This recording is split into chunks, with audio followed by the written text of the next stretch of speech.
Thank you for having this. This has been exciting. Let's begin with the opening quote by William Penn.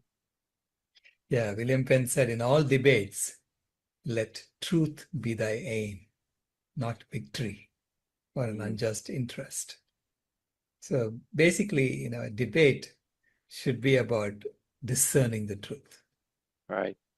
So we are giving our points of view, but the ultimate objective is to help the audience and ourselves discern the truth.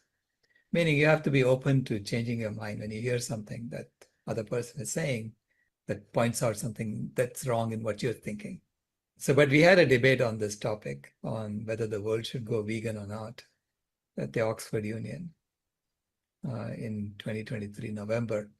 And I didn't hear anything that would make me change my mind.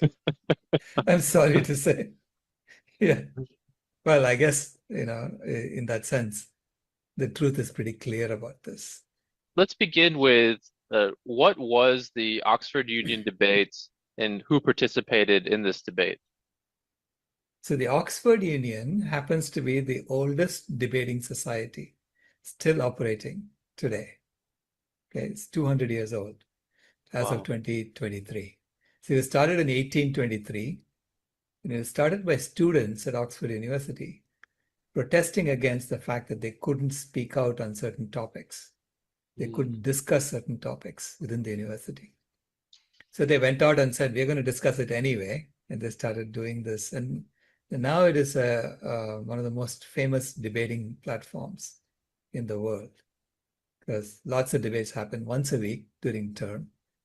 So they organized the final debate of the 200th year of the Oxford Union to be the debate on the topic, this house would go vegan.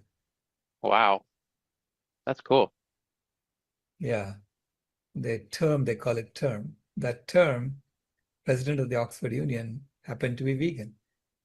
Oh, So, wow, so she wanted to have this debate. that's great. She had been vegan for 3 years when I met her. And her name is Disha Hegde. So she was the first speaker for the proposition. The debate happens with four people on either side. So totally there are 8 speakers. And each speaker gets about 10 minutes. The students and faculty of Oxford are in the audience, and they're all members of the union, the Oxford Union. Okay. It's not an official Oxford University entity, as you can imagine, because the students walked out of the university to start this. Yeah. But since then, a lot of people have gone through the Oxford Union. The alumni support the Oxford Union to hold these debates. So there's a proposition that's being debated, and there are 4 people who speak for the proposition and 4 people who speak against the proposition.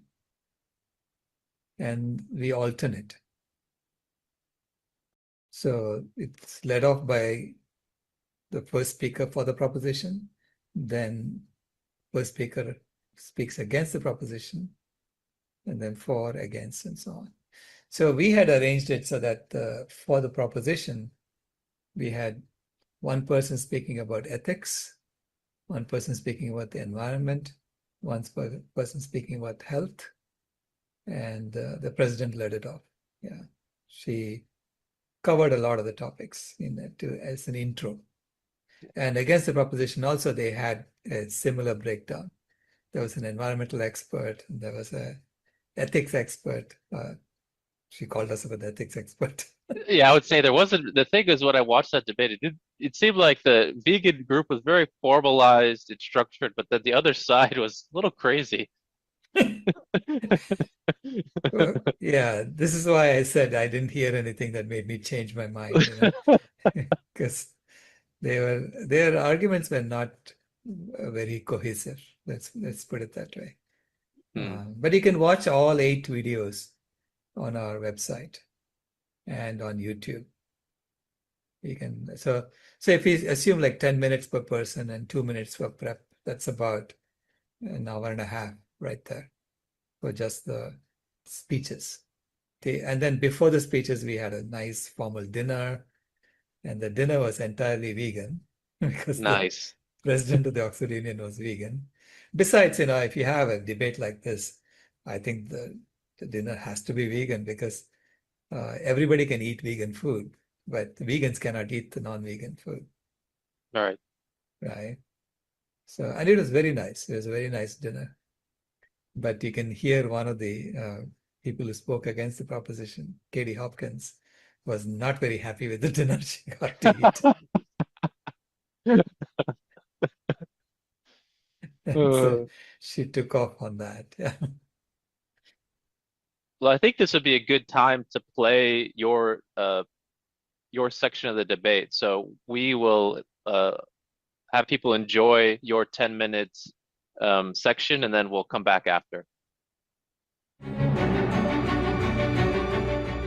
Ladies and gentlemen, it's really my privilege to speak at a venue where 200 years ago you began rebelling against false orthodoxy.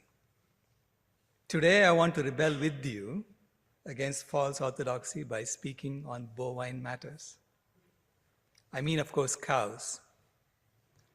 There is a cow in the room, and not everyone can see it.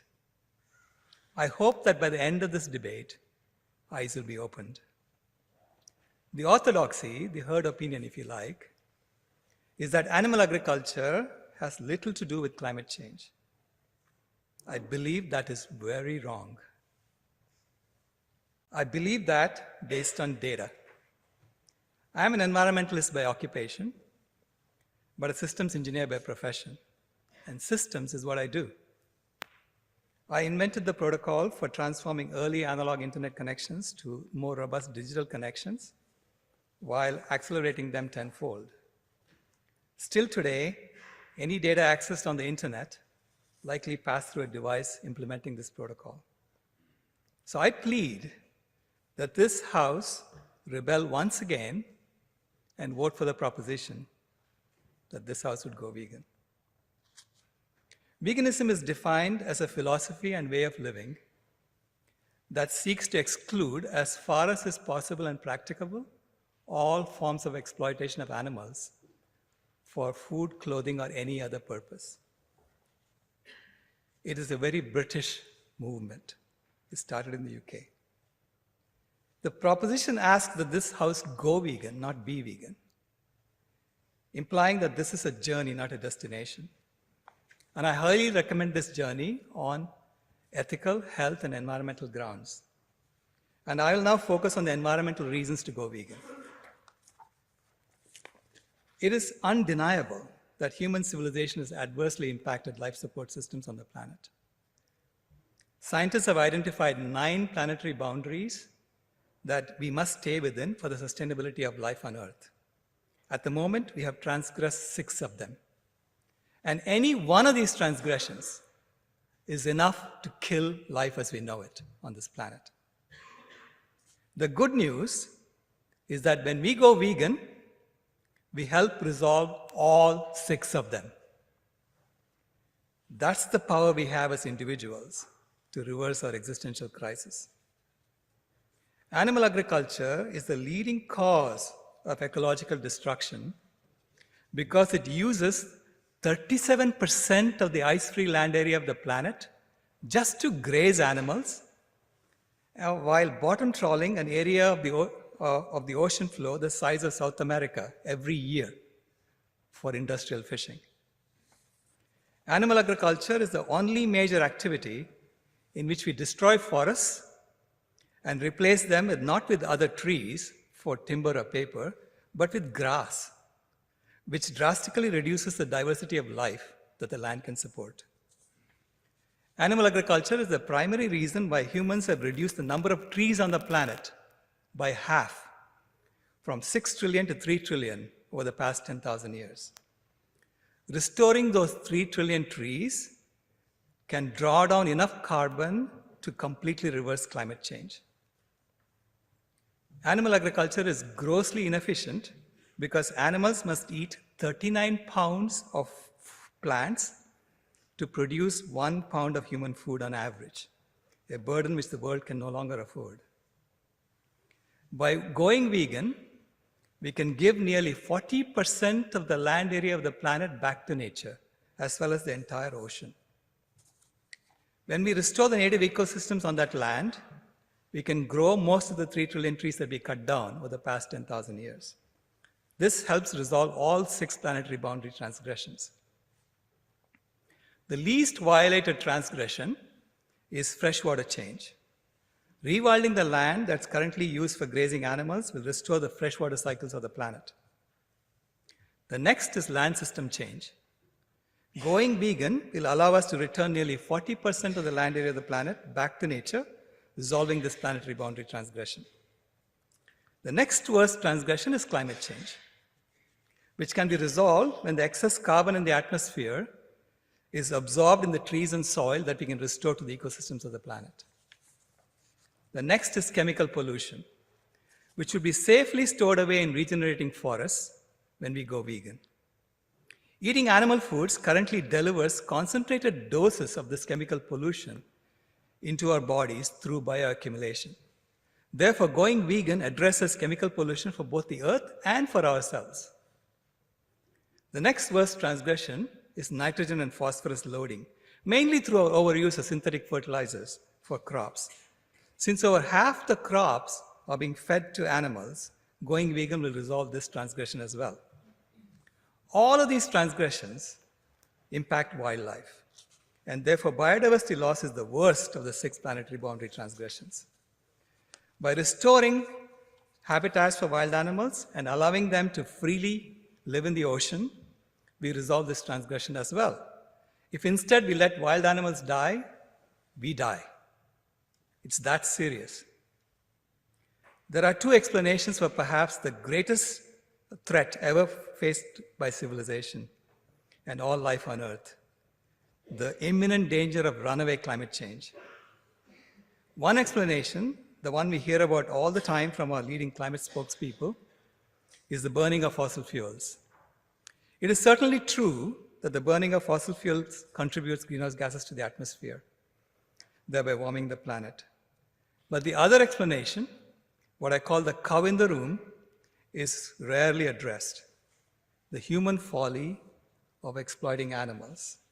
So that is animal agriculture. Excuse me.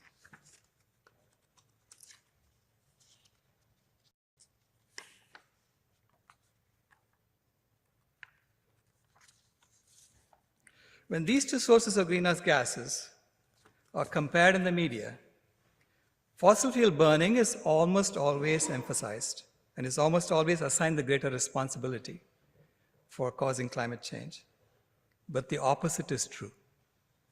When you factor in the potential carbon absorption of the forest land that is cleared for animal agriculture, you find, with any honest accounting, as I published in a peer-reviewed paper, that animal agriculture is responsible for at least 87% of greenhouse gases on an annual basis. When I made that calculation, I did not include the respiration of farmed animals. I did not include the bottom trawling of the oceans by industrial fishing. I did not include the carbon released by pasture maintenance fires set annually on grazing lands around the world. I did not include the loss of phytoplankton populations and sea forests due to industrial fishing. I did not include these factors mainly because they haven't been reliably assessed due to a futile attempt by the orthodoxy to hide the cow in the room. But it seems clear to me that if we could estimate these factors and include them in our calculation, we would find that animal agriculture is responsible for, wait for it, more than 100% of greenhouse gas emissions into the atmosphere. Now that sounds unbelievable. How could it possibly be responsible for more than 100%? Because the evidence points to the possibility that the earth will cool in a vegan world even if we continue all our other activities as we do today. The cessation of animal agriculture will result in healthy oceans, healthy forests, and healthy soils. And if we want to reverse climate change, then we must adopt a strategy that can draw down greenhouse gases from the atmosphere. Healthy oceans and sea forests can do that. Healthy soils and trees can do that. Solar panels and electric cars cannot. Now, I'm not a supporter of the fossil fuel industry. Far from it. It's my engineering assessment that we must wean ourselves off fossil fuels eventually, but gradually. But if we burn fossil fuels to heat and cool our homes, to transport ourselves, to ship goods, to manufacture goods, these are all social goods. What social good comes from animal agriculture? Nothing. Only obesity, heart disease, diabetes, cancer, biodiversity destruction, soil depletion, falling of our waterways, antibiotic resistance, dangerous and dehumanizing work, animal cruelty, climate catastrophe, world hunger, and let's not forget pandemics. Indeed, there is nothing that will not improve when we end the cruelty and folly of exploiting animals. I have just given you the intellectual reasons to go vegan, but lasting change comes not from the head, but from the heart. In that regard, I have made a pinky promise to our granddaughter Kimaya that the world will go largely vegan by 2026, which is the year we will have killed almost all the wild animals on Earth if we do not change course.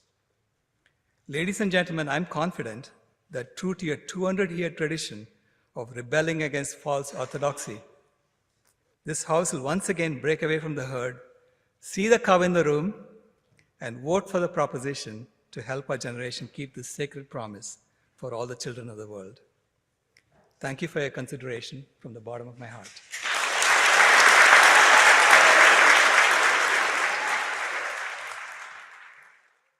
Dr. Rao, what was the audience reaction to your speech and the proposition that we should go vegan? No, during my speech, my granddaughter was there in the audience. And my wife was there, my son was there. And you notice that during the speech, I couldn't peel a piece of paper from the other one. The two pieces of paper got stuck.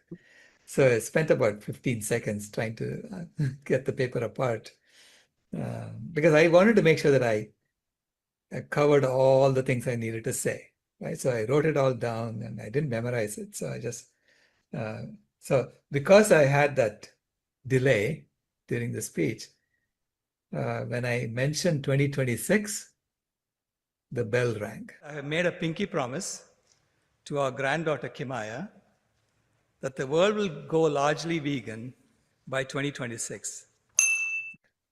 Wow, that's incredible. So if you notice that, and it happened, and for me, I was just stunned when that happened. So it's because as if Mother Nature is, fiddling with things so that it landed exactly at the 10-minute spot, so that they would ring the bell for me. It's incredible. Yeah. Then I finished soon after, and I got a good ovation from the audience. And at the end, so the way they vote is that everyone walks either to the left of the door or to the right of the door. So they put a pole in the middle of the door. Okay. If you walk to the right of the door, you are for the proposition. If you walk to the left of the door, you're against the proposition. And apparently the line that was walking out the door for the proposition was so long that some of the people at the back said, oh, they're going to win anyway, and they walked out the other side. Because they knew our side was going to win. But the official tally is 112 to 84. Nice. Yeah, 112 for the proposition and 84 against the proposition, which means technically the House would go vegan, which in a way it's a direction to Oxford to go vegan, okay, from the student body. I mean, Oxford is very vegan friendly. I have to admit that, half the main dishes are vegan. And when I went to have lunch at one of the halls there, everyone was eating only the vegan food. I didn't see anyone eating the non-vegan food, even though it was Wow. available. Yeah. That's great. At least at my table, everyone was eating the vegan food. So So people are what is beginning to be much more aware right? that this is not just an ethical issue of conscience. It's an issue of how you're impacting the environment and the planet for everybody. Exactly. So that secondhand eating, which is that our choices for what we eat has an impact on the entire planet. Okay, whereas with secondhand smoking, my smoking had an impact on those around us. Okay, not the entire planet. I mean, you could argue it eventually diffuses and goes to the entire planet, but it's so diluted by that time. But this one has an impact on the entire planet, right? Because we normalize this as a culture, eating animals. Because of the numbers that you gave of each side, there was probably around 220-ish people in the room. And Right. a lot of those people who went to that vegan side probably were not fully vegan. So it's really encouraging to see that the non-vegan people, even though they aren't yet, they are moving in that vegan direction. And it's encouraging for all the vegan activists out there to say, hey, Right. when we present the message in a good way, that it does change people. Oh, absolutely. Because people at Oxford are thinkers, they're thinking. And when you're thinking, you kind of realize very quickly that this is the right thing to do at this time. What lasting impact do you think the debate will have? Oh, the debate it basically drew a line in the sand saying, now it is very, very clear that the world is going to go vegan. Right. Okay? The students who represent the next generation are saying that the world is going to be vegan. Now, they're saying it for very logical reasons about the environment, for ethics and so on, which means the sooner we adopt it, the better it is for their world that they're going to inherit. Yeah. Right. So I say that it sends a message to the older generation, like my generation, to get on with it. Seriously. Yeah. That's what I'm telling my generation, once they voted, once they said that, we have to get on with it. We cannot just dilly-dally, right? Because it's their future that you're determining. Did anything be put in place at the university itself because of the response to that debate? Well, so the first speaker was the current president of the Oxford Union. And the second speaker was the incoming president, Nice. who is going to become the president at the next term. Uh, And she was speaking against the proposition. oh dear. And she was saying, hey, if you pass this, I have to take away your cream. I have to take away your muffins. So I wrote to her after that saying, did you do it? Because you lost. You said you have to take away once you lose, right? But I didn't Yeah. hear back from her. Oh, boo. No response. Yeah. Because she threatened the people, if you don't, please don't vote for it because I'll really have to do it if you vote for it. It's funny because I just think of Planet A. Like when you say that, I just think Planet A of just the political issue of like, Right. oh, I'll do it, but no, it doesn't happen. Right. Yeah. But I think it obviously has an impact because we are going to keep bringing it up. I keep bringing it up saying students have spoken that the future is vegan. Right? And once you realize the future is vegan, we have to get on with it. In that sense, it was a very important debate that happened. That's Yeah. So I know you mentioned a little bit earlier, but where can people watch the debate? Go to climatehealers.org/Oxford Union Debate. And all the videos are there in the right order on the homepage of that. Wonderful. And again, you mentioned this a little bit as well, but if you could expand on it, if you don't mind, is why is it important to get this message out to the youth, this vegan message? We are all indoctrinated with myths on planet A. Okay, and the myths tell us to go against this message. The myths kind of tell you that protein is only found in animal foods, and calcium is only found in dairy foods. So these are essential components of your diet that you have to eat and so on. So the myth is something that you do unconsciously, okay? Because everyone is doing it around you. It's like the air you breathe, you normally breathe like that. So the myth is the way society operates, and you just go along with it. And it's important to reach the youth and help them think consciously out of it, out of that myth. All right. Okay? So that's the only way to break a myth like that. And so you have to consciously now adopt axioms as opposed to unconsciously following myths. The myth controls you, and you control the axioms that you choose. And going vegan is about adopting new axioms in your life. So it's saying these axioms are not what the prevailing culture is saying is the right thing to do, but this is in alignment with who I really am.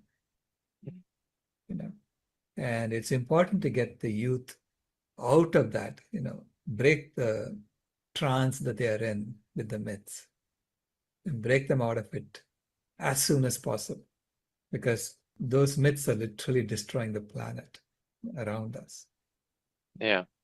One of your big topics you discuss on Planet B is education, education, education. How do you think the education system should change so that this message is being properly shared with the youth, and then the youth feel empowered to go and bring about Planet B through veganism, through rewilding, and through all the efforts that are being propagated by climate healers? Well, ideally, I would like all educational institutions to adopt the Planet B axioms. Because the Planet B axioms, the axioms that we have been talking about, are logical, and you can verify that they are correct. Yeah. They appear to be true at this time, right? And if an educational institution is not aligned with the truth, then it's lost its entire legitimacy. Right. Right.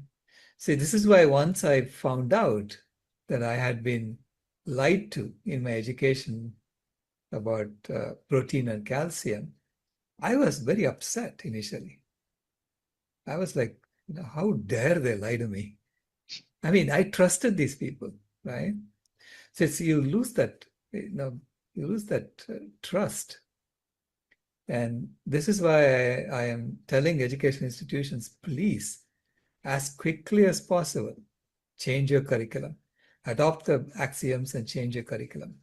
Discard the myths, because they are lying to people. They're lying to their students, misleading them. And even if it is being done unconsciously, we have to persuade them to consciously adopt the right axioms. So that's why education is the most important, because if the educational institutions are aligned with the axioms, they will have default vegan in their cafeteria. I want people to make that choice themselves, but you have to make it easy for them to make that choice. You have to make healthy, delicious vegan food normal in the cafeterias as the baseline, and even, charge them more for destroying the planet. Right. If they want to eat meat or animal foods, they have to pay more, which I think is very reasonable. Because then they have to consciously make that choice, right? Whereas right now they're unconsciously making that choice. Yeah. So we have to raise that level, and it's the responsibility of educational institutions to educate for the future.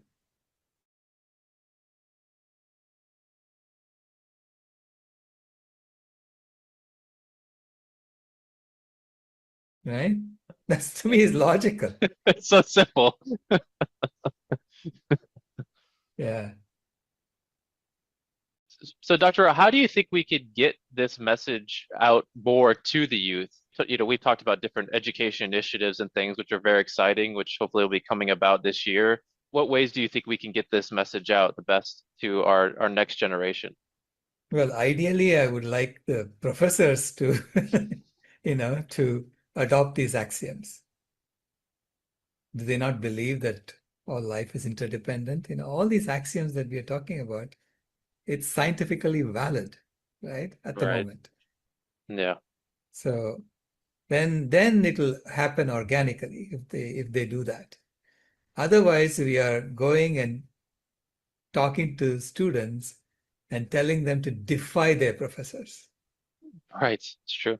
Yeah. right? And it makes it very difficult because the current education system is all about top down. Mm. The professor knows more than you. That's why they're the professor. And they are going to teach you what you should know as a student. That's the kind of pedagogy that we have today. And in that pedagogy, it's important to get the professors on board. And a lot of the professors already know. Yeah, Yeah. they know. But it takes courage to go against the grain and to tell the truth. Yeah. So we should And really be going that's to the professors. Like, if we could get to have these conversations with the professors, maybe a really good first step. right. Yeah. We could have like a, debate with professors, right? Not just the students. The students organize this debate, but we need to probably engage the professors as well and get it all out. Yeah, I'm thinking of organizing a conference, inviting academics to come and submit papers on Planet B. Critique it. Right. Tell me why I'm wrong. Right? Tell me why this is not the right way to do it. It kind of encourages them to do a deep dive themselves then, to try to Right. poke holes in it. Right. It's a really good idea. Can invite contributions from academics. Yeah. That's wonderful. So, Dr. Rao, as we wrap up episode 26 on the Oxford Union debates, is there any closing message you'd like to share with our audience today? Well, know that the future is vegan and you're part of it. And so help us make that future happen as quickly as possible. Awesome. So thank you. Well, thank you so much, Dr. Rao. Thank you so much to our audience today. And our next episode is one of my very favorite chapters in the book. It is chapter 27, Codes for a Healthy Earth. So I hope you all join us once again. So thank you, and we'll see you again soon. Bye. This has been a podcast from Planet B, where progress includes all beings, not just humans. If you haven't moved here yet, we thank you for visiting.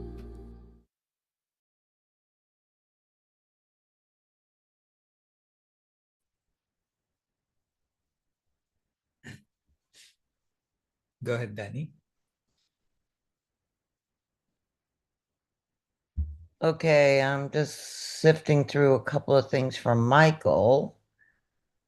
First one that came out is, if one chooses to go vegan as opposed to becoming vegan, not as a permanent identity per se, although that is an option, wouldn't something as simple as a few initial vegan meals, not agreeing with taste buds, be enough to give up that going vegan trial?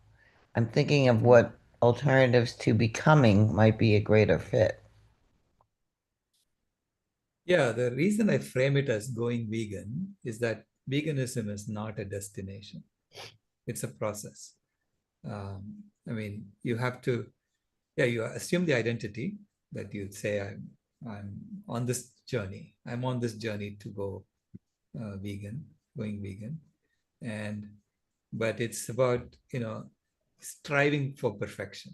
You're constantly striving for perfection. You'll never really get there because perfection is, it's almost impossible, right?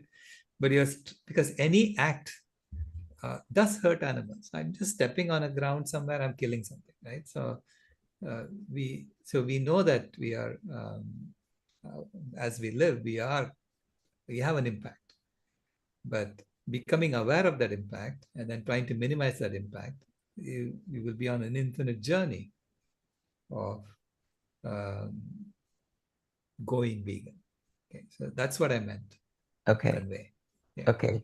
Second question, is there a consensus among climate scientists, engineers, others studying the environment that that animal agriculture causes the amount of greenhouse gas percentage you estimated or close to it? If not, other than industrial influence on those who also provide estimates, what explanations do others give for why animal agriculture component is a little or far lower? Yeah.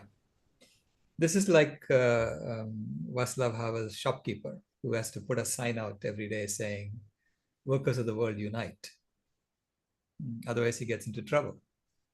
So people either don't talk about it, or if they're pushed, they say 14%, because that's the official figure from IPCC. Okay. But they all know, you know, if you push them, they all know it's not true. They all know that their protocols for calculating it is all wrong. You know, they all know this. Mhm. Okay. Okay. Because they haven't updated it since 1996.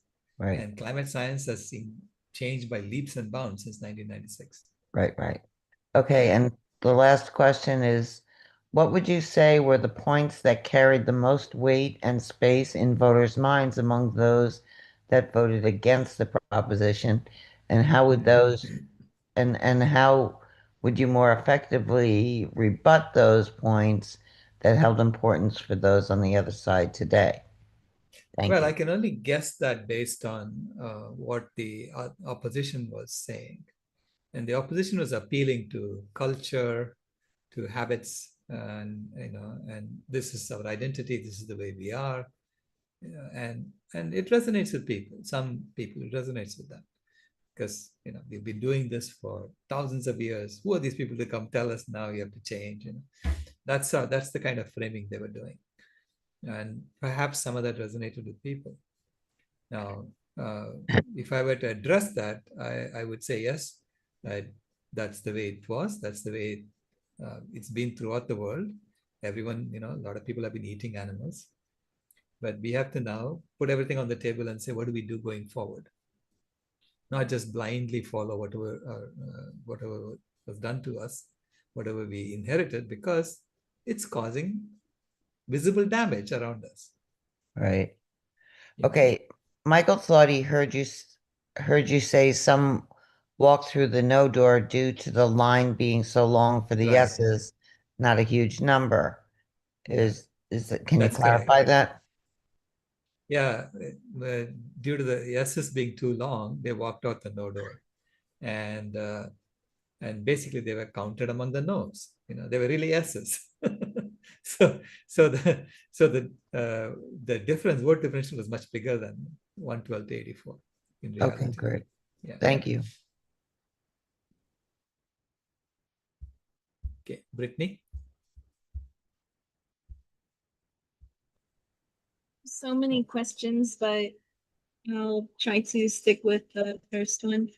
And that is, while I am really big on education being first, and that's what I tend to focus on, I kind of realize that prevention matters a little bit more than education, because you can educate someone all day on something, and at the end of the day, if they choose something, then that decision is going to carry real weight compared to just thinking about something. So, do you feel that prevention might be more important than education? And if so, what was I going to say? I'm sorry, I always forget. Prevention. No worries.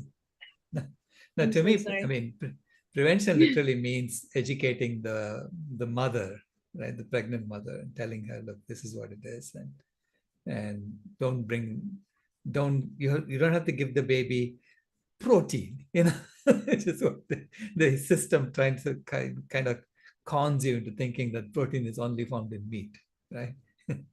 And so that's what prevention would be, in my opinion. And children are born vegan. Okay, so I've written about that.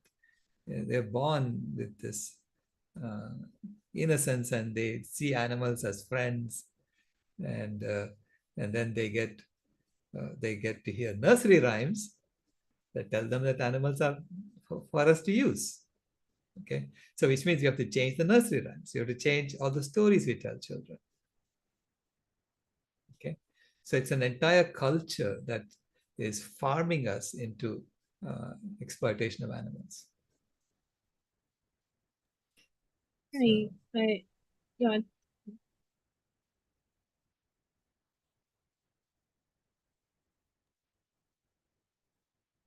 Right.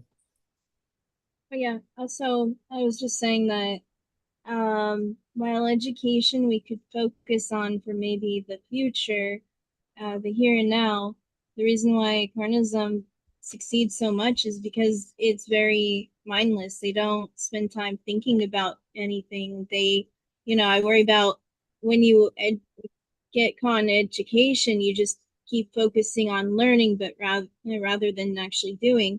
And so what they do is they don't do it learning. They just get something done and do it as big as possible. So why not focus on doing preventative work first, and then after focus on the education, so that when the prevention part is set up, that you can't mess with it afterwards, like buying land, like the vegan land movement. Then the education, it doesn't quite matter if someone knows something or not. They're not going to be able to do it. So why not prioritize education second, so that if they want to participate, they can, but it's not going to be an issue if they choose otherwise to go against their education. Yeah. I mean, what do you suggest? Prevention being what? Go to hospitals and engage pregnant mothers? I mean, what do you suggest we do? So the prevention is of the damage that occurs in reality through carnism. So that one of them is the vegan land movement, where you buy land to keep it away from animal agriculture, because education takes a very long time, and in that time a lot of damage can occur. It takes forever to educate someone, but it takes only a short amount of time to cause damage. So putting in laws, putting in protections, Okay. getting to places before carnists do, to set everything up in a vegan way. It could be the vegan infrastructure with the Planet B. Just something to put something in based off of what we already know, rather than trying to educate. Because I tried the education route, and I might teach someone something, they forget it, or they don't remember where something is, or you go to the next person and then they don't know. You have to keep doing it over and over again. But at least with prevention, it applies to everyone. Laws. Yeah. Well, if I were the boss of the world, I would do Ownership, yeah. prevention. if, if I were the boss of the world, I'm absolutely with you. I'll do prevention first, but I'm not. So we have to figure out how to get people who are in positions of power. So this is like, focus just on the top, you're saying. I'm saying, no, we have to do both. I wish our people at the top would suddenly snap out of it. But they seem to have no signs of doing that. But yeah, and as Michael pointed out in the chat, even for someone to be interested in prevention, we need to educate them, because they're stuck in the old model. Barb? Hello. I have a couple of responses to the things I was listening to. And I think that we do have to focus on everything, and we are in such a minority that we can't make quite as big a difference right now. We just have to keep growing. But I do think that you have to go with your specialties, like Gary Yourofsky found his specialty, and that was education, where he was an activist first. Now he still loves street activism, but he knows that he has a way with words and is very influential. And I think we all find, I mean, where would we be without vegan cookbooks? Some of us who need them, it's like, and I couldn't make a cookbook to save my soul. I just, cause I can't cook well. So I think that everybody has to, they, like you say, shine your light, everybody's got to shine their light. And, we just have to, but I think it's great that, you've made us aware, Brittany, you've made us aware of, we've got to get some people in those positions, and that is an important thing not to ignore, not have all of us just be in education, So that's one thing. When you were talking about babies, starting them out vegan and everything, we actually have a neighbor who came over with their baby, who was, well, he was less than one, I know. And they said they were doing a method where they were feeding the baby some meat, um, and it all depended on how the baby choked. And they say, listen to it, listen to whether this is a choking like dangerous, or if this is just a choking because they're not used to it, and keep giving it to them until they eat it. And I was just like, that just does not seem normal at all. I'm so glad I gave my kids mushed up Gerber. It was like, oh my goodness. So yeah, it's weird. It's like some of these meat people, like the Farm Bureau, I think of, they just try to insert animal agriculture into everything, and they tell people to do it earlier and earlier. And at some point, I think people will figure out, because we stay steady with all of our science and all of that, and they're constantly trying to do different kinds of carnivore type diets, and they're all failing, or the people are getting sick after a while that do it. Because I've seen some of their videos, and in the comments section, there are people like, well, yeah, but I had a stroke on this one, but I still believe in you, yeah. I was going to say, I also really love hearing that part, and I'm going to go back in your speech where you started talking about, and I did not include the bottom trawling, and I did not include, and I thought, ooh, I would love to have that whole list too, because that is very important. All the things you didn't include in the 87%, which can really show why it can be brought way up to over 100%. So yeah, I love that. And I'll close with, I've seen Joey Carbstrong's speech online. They've passed that around, and you know how when on Instagram you get a start on a speech and you hear a little of it and you think, "Ooh, that's good," and then it just turns off. But I've seen yours also online, so they are getting passed around, and that's good. Right, yeah.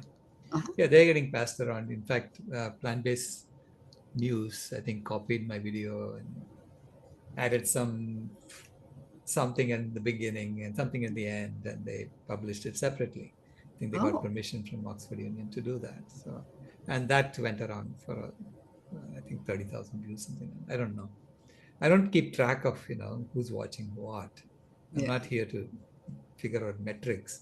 I'm trying to figure out what is the most effective that I can do. Yeah, and just keep going and focus on that instead of focusing on what are my numbers today. Right. Yeah. Okay. Joji. Yeah, so let me put something in the chat. Hopefully I did it right. Yeah. So the number 39, right? I was curious whether anybody challenged that number, because when I look at the Wikipedia entry, it does give numbers for different type of animal products. So for Right. beef cattle, I think my calculation comes out to about 10 or so. Right. So do you think the difference is because of this dry weight thing you mentioned at one time that Difference is dry weight for one. Yeah. Secondly, usually the ratios are all based on grain, live weight grain. Now they say, this is how much grain was fed to get that meat. But grain is not the only thing you feed the cows. You feed them everything. So I'm looking at the IPCC's block diagram. You can just read it yourself. Okay. Let me just open it up and show you. Okay. So IPCC is on board with 39. And I was curious whether anybody at Oxford, maybe they didn't have time to look it up and the say, oh, we see a different number or anything like that. Hold on a second. So I'll just show you where it came from. This is the 5th assessment report of the UN IPCC.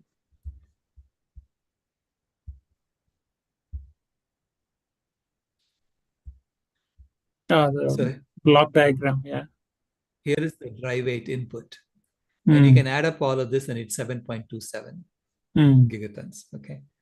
Here is the food output, the 0.26. Okay. Okay. That goes through this block, which is a processing block, and a bunch gets discarded. So I assume that this discarding is proportional to these two. So you got proportionally split into waste and food. Okay. So it's 0.26 from animals and there's 1.28 from plants. So totally 1.54 goes in there. No, 1 point something, 1.74 goes in there, and 1.24 comes out. My eyes are giving out on me. Sorry. Yeah. Getting old here. So I calculated that this 0.26 becomes 0.19 at this point. So 0.19 to 7.27 is 39 to 1. Okay. Okay. So it's just simple following block diagrams and doing the calculation based on their own data. Okay. And in fact, I told them, in fact, they were asking me about one of the Atul Jain was asking me about the how much CO2 is emitted in through breathing, right, of animals. I said, you can calculate it. You already gave me the data. I said, how did you do that? I said, okay, take this 7.27 and you look at the waste and you look at everything that goes out and the rest is metabolized. And that if we convert from carbon to CO2 becomes 8.5 gigatons of CO2, which is exactly what Goodland and Hanger said. I said, you confirmed their numbers. Yeah. So anyway, I wish Wikipedia reflected this number more correctly, because now when you look at it, you have to do a math, and my math says it's kind of like 10 or so. Which one? From this on Wikipedia, diagram? on Wikipedia, the link I sent you. Right. Because that's where most people will go, right? Yeah. They want so Wikipedia access. And all, they're all rigged. So it's a bunch of volunteers doing stuff, and they're influenced by correct the industry and all that. Yeah. Because they will say, hey, they said 10, so how come you're reflecting something else here? So and if you look at their numbers, usually there is they use dry weight to wet weight, they use grain to meat. Okay, so grain to meat, the meat is not dry, it's wet, right? And the grain is dry, and it's only grain, not the other stuff, right? The other stuff is bigger than the grain. So to me, I'm saying food input to food output. It's 39. So when you say other stuff, do you mean like plant crop material? residues, there is grass being fed to cows. All that's not included. Oh, I see. Okay. Okay, thank you. I'll Yeah. make a note of that fifth assessment, even IPCC report. So if comes up in some conversation, I will say, that's the right way to calculate. Right. Yeah, thank you. I can have, you can have access to all my slides. Yeah, okay. Yeah, I'll send you that. Okay, great, thanks. Sure. Okay, Rebecca, closing it out. Yeah, we're about to close out this session. It's been wonderful. I do have a couple of questions, and I guess I get to be the last one. What have you been invited to any other debates lately? Or I haven't heard of any, but I want to know if you've been invited and just couldn't squeeze it in. And do you know the vegan status of the Oxford Union now? I heard you say that the woman hadn't written back, but I just wonder what you know about all that. Thank you.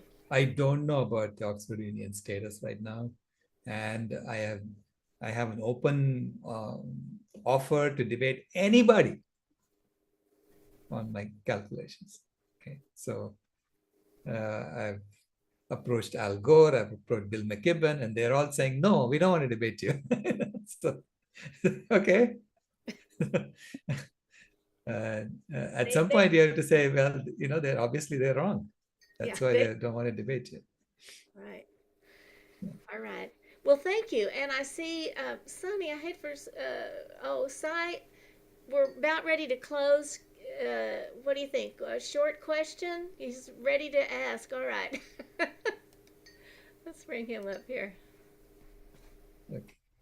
Dr. Rao, just wanted to ask, yesterday you mentioned that 22 tipping points by Jamin. Can you share the link, please, to that? Yeah. Oh, okay. I'll share the list with you. Okay. Yeah. Is it in any website or an No, article? Or? He compiled it. It's based on not just one, because science tends to be compartmentalized. They only talk about this, and then others talk about something else. So he compiled the list. Okay. Yeah, who compiled it? Jamin. He's an engineer. He used to work at Microsoft. Okay. And fine. I just want to ask you how long you're here in India and coming. Yeah. I'm here till February 18th, but Okay. my schedule is full. I won't be able to come to Hyderabad, but I'm going to be at the Vegan Forest Festival in Southern. Oh, okay, got it. Okay.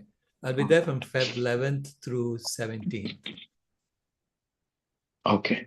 You have any talks or anything going on over here? Yeah, I'm speaking at the YPO in Chennai. I'm speaking today at ICT in Matunga in Mumbai. Okay. And so in fact, I have to leave soon, because all right, in half an hour I have to take off because I have to speak at a school first at 10 o'clock, and then I have lunch, and then I have got it. Okay. All right. Then I'm also speaking at IIT Madras on Feb 10th. Oh. Will these be posted online by any chance? These videos, lectures? Probably, yeah. Okay. I'm sure you'll share if it. Yeah. You'll share to everyone else. Right. They're just asking me for the title and the description and stuff like that right now. So they're setting it up. Yeah. Okay. And I'm speaking at the. I really wish something great happens at the IIT Madras talk. I really wish something good comes out of it. Good. I'm glad. Yeah, I would love for them to host the conference I'm talking about. Oh yeah, I'm sure. Yeah. You're the alumni of graduate of IIT Madras, right? Right. It's a perfect venue, and so we can all put our heads together and figure out how we need to change the syllabus. Okay. So since you're in Bombay, maybe you might want to speak with the climate scientists in IIT Bombay. There's a center for climate science. No, right? Yeah. So They are studiously avoiding me. Oh, okay. Yeah, I know. I personally went and met them. Actually, I showed some of your work, but they told all. Yeah. Okay. Yeah. They know about my work. Yeah. They're studiously avoiding my work. Okay. All right. Okay. Yeah, that's it. Thanks. Thank you, doctor. Thank you. Sure. Bye-bye.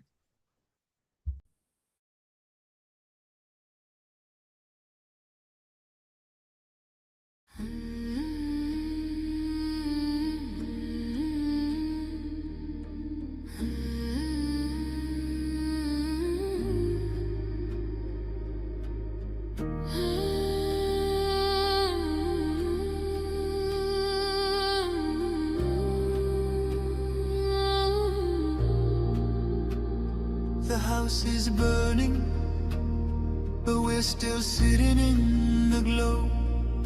Phones charged, lights on, pretending we don't know. But the forest is silent, the river's running low, and the flame on our plates is the strongest fire we throw. Put out the fire, put out the fire. Echoes and rise, this is your hour. 7 boundaries broken, the earth pushed past the line.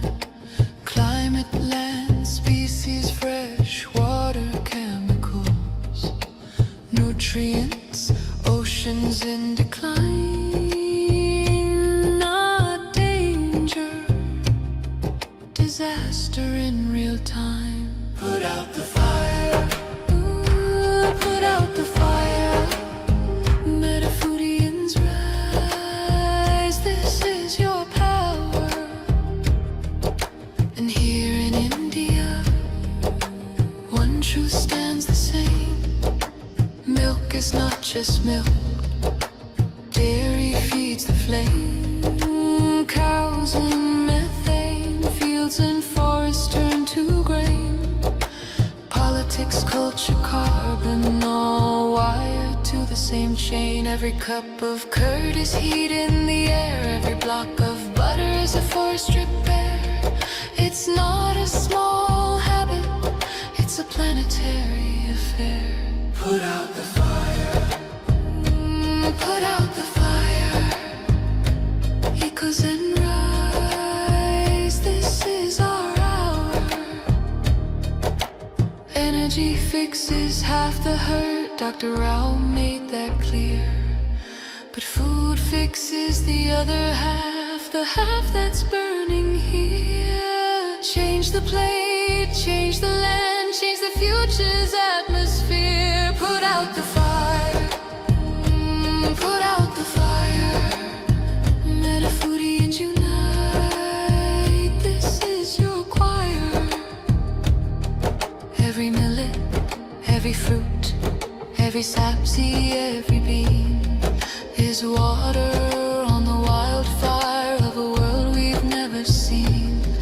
Every oil-free bite is a river turning clean. This is not perfection, it's direction. Not pressure, but protection.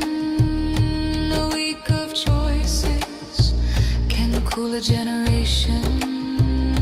A company's courage can ignite a nation. Put out the fire, ooh, put out the fire.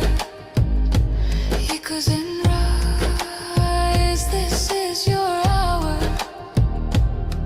Metaphorians unite, Metaphorians ignite, sharing love in the metazone, lighting the path to a cooler home. Put out the fire, ooh, put out the fire. Together we rise, together we